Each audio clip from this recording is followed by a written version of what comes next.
সুপ্রিয় দর্শক শ্রোতা মণ্ডলী, আসসালামু আলাইকুম। আমি মোহাম্মদ নিজামুদ্দিন মামুন আপনাদের সাথে আছি প্রাইম স্বাস্থ্যগত অনুষ্ঠানের আজকের পর্বে। আপনারা জেনে থাকবেন, আমরা প্রাইম স্বাস্থ্যগত অনুষ্ঠানে মানবদেহের বিভিন্ন রোগ, রোগের উৎপত্তি, রোগের প্রতিকার এবং প্রতিষেধক নিয়ে আলোচনা করি। আমাদের অনুষ্ঠানে আমরা সাধারণত আমন্ত্রণ জানাই থাকি নোয়াখালী সহ বাংলাদেশের বিভাগ ভিত্তিক বিভিন্ন বিশেষজ্ঞ চিকিৎসকদের। তারই ধারাবাহিকতায় আজকে আমাদের সাথে আমাদের অনুষ্ঠানে যুক্ত হয়েছেন অর্থোপেডিক্স বিশেষজ্ঞ ও অর্থ সার্জন ডাক্তার কাজী সাদাত হোসেন স্যার, সহযোগী অধ্যাপক কুমিল্লা ময়নামতি মেডিকেল কলেজ। স্যারকে আমাদের অনুষ্ঠানে স্বাগত। ধন্যবাদ মামুন ভাই। আসসালামু আলাইকুম রহমতুল্লাহ। আমি ডক্টর কাজী সাদাত হোসেন, সহযোগী অধ্যাপক ও বিভাগীয় প্রধান, অর্থোপেডিক সার্জারি বিভাগ, ময়নামতি মেডিকেল কলেজ ও হাসপাতাল, কুমিল্লা। তো আজকের এই প্রাইম স্বাস্থ্য কথা অনুষ্ঠানে আমাকে আমন্ত্রণ জানানোর জন্য আপনাদেরকে ধন্যবাদ। আমাদের আজকের অনুষ্ঠানের আলোচ্য বিষয় আর্থ্রাইটিস, ব্যথা বা প্রদাহজনিত ব্যথা নিয়ে আমরা আলোচনা করব। সাধারণত আমাদের দেশে এই সমস্যাগুলো নিয়ে অসংখ্য মানুষ ভোগেন বা অসংখ্য রোগী আছেন যারা যথাযথ গাইডলাইনের অভাবে ডিপার্টমেন্টের ডাক্তারের কাছে না গিয়ে চিকিৎসা এবং বিভিন্ন সমস্যায় ভুগতে থাকেন। তার ধারাবাহিকতা আমরা আজকে এই বিষয় নিয়ে আলোচনা করবো আমাদের সম্মানিত অতিথি আমাদের স্যারের সাথে। স্যারের কাছে প্রথমেই আমরা জানতে চাইবো আর্থ্রাইটিস কি? ধন্যবাদ। আর্থ্রাইটিস বা বাত অথবা প্রদাহজনিত যেই রোগ, সেটা সাধারণত জয়েন্টের সমস্যা। মূলত জয়েন্ট শক্ত হয়ে যাওয়া কিংবা জয়েন্ট ফুলে ওঠা বা লালচে ভাব হয়ে যাওয়া অথবা জয়েন্ট চলাচলে মুভমেন্টে বাধাগ্রস্ত হয়, ব্যথার সৃষ্টি হয়। এটাকেই আমরা সাধারণত বাত বা ব্যথা বা আর্থ্রাইটিস হিসেবে চিহ্নিত করে থাকি। সাধারণত এই জিনিসগুলা জয়েন্টের যে কাভার কার্টিলেজ, এই কার্টিলেজটা ক্ষয় হয়ে যাওয়া কিংবা নষ্ট হয়ে যাওয়ার কারণে হয়ে থাকে এবং এই জিনিসটা বয়স্ক অথবা ছোটদের ক্ষেত্রেও হওয়ার সম্ভাবনা থেকে থাকে। এরপরে আমরা স্যারের কাছে সবিনয় জানতে চাইবো আর্থ্রাইটিসের প্রধান প্রধান লক্ষণসমূহ কি কি দেখলে বুঝবো এই রোগী আর্থ্রাইটিসের ব্যথায় বা বাত ব্যথা অথবা প্রদাহজনিত ব্যথায় ভুগতেছেন। সাধারণত এই প্রধান লক্ষণগুলা যখন রোগী আমাদের কাছে উপস্থিত হয়, আমরা দেখে থাকি যে কোনো একটা জয়েন্টের মনো আর্টিকুলার হতে পারে অথবা অলিগো আর্টিকুলার বা পলি আর্টিকুলার প্রেজেন্টেশন নিয়ে আসে। তাহলে এখানে কি নিয়ে আসে রোগী সাধারণত আপনার জয়েন্টটা ফোলা নিয়ে আসে। জয়েন্টটা অনেক সময় দেখা যায় লালচে ভাব আছে, অনেক সময় দেখা যায় জয়েন্ট খুব স্টিফ হয়ে আছে, নড়াচড়া করতে পারছে না, মুভমেন্ট করতে পারছে না, ওয়েট বেয়ারিং করতে পারছে না। হ্যাঁ, এই সমস্যাগুলা মূলত হচ্ছে প্রধান কারণ, যেটা দেখলে প্রাথমিকভাবে আপনি বুঝতে পারবেন যে পেশেন্টটা যে কোনো ধরনের আর্থ্রাইটিস নিয়ে উপস্থিত হয়েছেন। এরপর আমরা স্যারের কাছে জানতে চাইবো আর্থ্রাইটিস কত প্রকার ও কি কি? আমরা সাধারণত আর্থ্রাইটিসকে কয়েকটা ভাগে ভাগ করে থাকি, যেমন অস্টিও আর্থ্রাইটিস বা ক্ষয়জনিত কারণের সমস্যা, তারপরে হচ্ছে রিউমাটয়েড আর্থ্রাইটিস অথবা অটোইমিউন ডিজিজ, তারপরে হচ্ছে সেপটিক আর্থ্রাইটিস, তারপরে হচ্ছে সোরিয়াটিক আর্থ্রাইটিস, আর হচ্ছে গাউটি আর্থ্রাইটিস।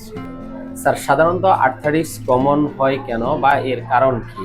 সাধারণত আর্থ্রাইটিস কমনলি হয়ে থাকে বয়স, তারপরে হচ্ছে স্থূলতা বা আমরা যারা হচ্ছে শারীরিকভাবে অনেক মোটা সোটা দেখতে, তারপরে হচ্ছে আপনার কিছু অটোইমিউন ডিজিজ আছে, তারপরে হচ্ছে কিছু বংশগত রোগ রয়েছে, আর হচ্ছে শিশুদের ক্ষেত্রে আপনার কিছু অটোইমিউন ডিজিজ যেমন জুভেনাইল রিউমাটয়েড আর্থ্রাইটিস ইত্যাদি কারণে আসলে আর্থ্রাইটিসটা শরীরে হয়ে থাকে।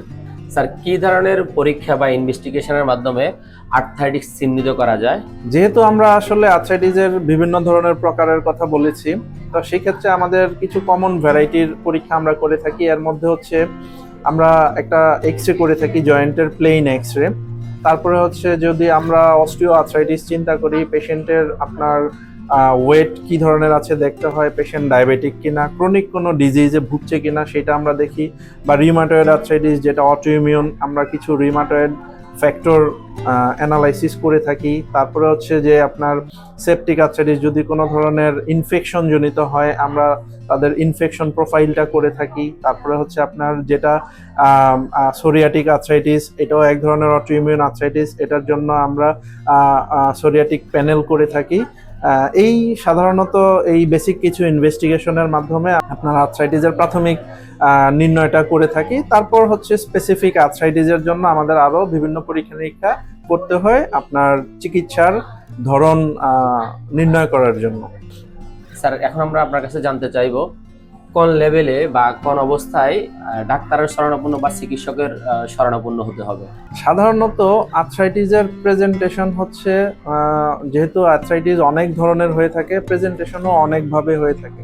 তো আমরা কিছু গুরুত্বপূর্ণ অসুবিধা, যেমন হচ্ছে জয়েন্ট দীর্ঘদিন ধরে আপনার ফুলে আছে, তীব্র ব্যথা, অনেক লালচে হয়ে আছে এবং হাঁটাচলা একেবারেই করতে পারছে না, এবং হচ্ছে কিছু কিছু যেমন ছোট বাচ্চাদের ক্ষেত্রে সকালবেলায় ঘুম থেকে উঠলে মনে হয় যেন জমে আছে হাত পা, একেবারে বিছানা তাকে পা ফেলতে পারছে না। এই ধরনের উপসর্গ যদি কোনো রোগী, সেটা বয়স্ক হোক বা ছোট বাচ্চা হোক বা অ্যাডোলেসেন্ট এজ হোক, তাহলে আপনি অবশ্যই দ্রুত বিশেষজ্ঞ চিকিৎসকের শরণাপন্ন হবেন আপনার কেন এই ধরনের অসুবিধা হচ্ছে, দ্রুত এই রোগ নির্ণয়ের জন্য। স্যার, আমরা আপনার কাছে আমাদের অনুষ্ঠানের এই পর্যায়ে জানতে চাইবো কি কি পদ্ধতি বা কি ব্যবস্থার মাধ্যমে এই রোগের চিকিৎসা অথবা আরোগ্য লাভ করা যায়? আচ্ছা, সাধারণত আর্থ্রাইটিস রোগগুলি হচ্ছে খুব একটু ক্রিটিক্যাল চিকিৎসা করাটা, কিন্তু আপনাকে কিছু মেজার নিলে, বেসিক কিছু মেজার নিলে আর্থ্রাইটিস থেকে প্রিভেন্ট করা সম্ভব।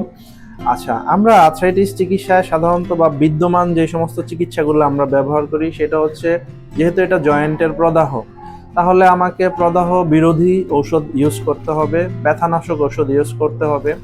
তারপরে হচ্ছে এই অসুবিধাগুলো সাধারণত বিভিন্ন কারণে হয়ে থাকে, তাহলে সেই ক্ষেত্রে আপনার যদি কোনো ক্রনিক ডিজিজ থাকে সেটাকে আপনাকে কন্ট্রোল করতে হবে। আপনার ওজন বেশি থাকলে কমাতে হবে, স্থূলতাকে আপনার কমাতে হবে, ডায়াবেটিস থাকলে কন্ট্রোল করতে হবে, আপনার জীবনযাত্রা বা লাইফস্টাইলটাকে মডিফাই করতে হবে। জয়েন্টের উপর প্রেশার হয় এমন ধরনের কাজ আপনাকে বন্ধ রাখতে হবে। তারপরে হচ্ছে আমরা ঔষধ কিছু মেডিসিন ইউজ করে থাকি। তারপর হচ্ছে আপনার ফিজিওথেরাপি, খুব ভালো একটা রুল হচ্ছে আপনার ফিজিওথেরাপি। আমি যখন জয়েন্টটাকে সচল করতে পারবো থেরাপির মাধ্যমে, প্রদাহ অনেকাংশে কমে আসে, তাহলে ফিজিওথেরাপি একটা ভালো অপশন। তারপরে হচ্ছে যেই আপনার আর্থ্রাইটিসটা অটোইমিউন রিলেটেড কারণে হয়ে থাকে, সেই অটোইমিউন রিলেটেড আর্থ্রাইটিসের জন্য অটোইমিউন ড্রাগের মধ্যে আমাকে চলে যেতে হয় এবং সেটা লং টার্ম ইউজ করতে হয় এবং ফলো আপে রাখতে হয়।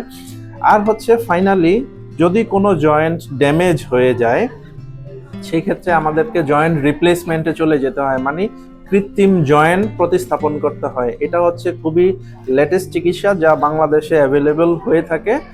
আর এই জয়েন্ট রিপ্লেসমেন্টের মাধ্যমে আসলে আপনি একটা অনেক বড় ধরনের, যে মানুষ বছরের পর বছর অনেক ওষুধ খাচ্ছে, ব্যথার ওষুধ, প্রদাহের ওষুধ খাচ্ছে, তো দেখা যায় অনেকের কিডনি রিলেটেড সমস্যা হয়ে যায়, হ্যাঁ, বা অনেক ক্রনিক ডিজিজ হয়ে যায়।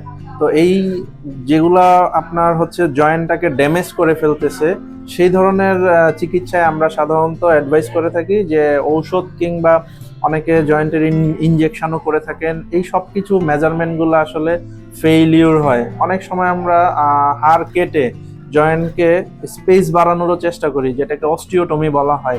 এইগুলো সাধারণত অনেক সময় অকার্যকর হয়ে পড়ে। তখন হচ্ছে আমার পেশেন্টের সাথে কিডনিকে বাঁচাতে, ব্যথার ঔষধ যেন না খেতে হয়, পেশেন্টের ওয়েলবিংকে ভালো করার জন্য আমাদেরকে জয়েন্ট রিপ্লেসমেন্ট করতে হয়, যেটা একেবারেই অত্যাধুনিক চিকিৎসা। ধন্যবাদ। সুপ্রিয় দর্শক মণ্ডলী, আমরা আমাদের অনুষ্ঠানের একেবারে শেষে চলে এসেছি।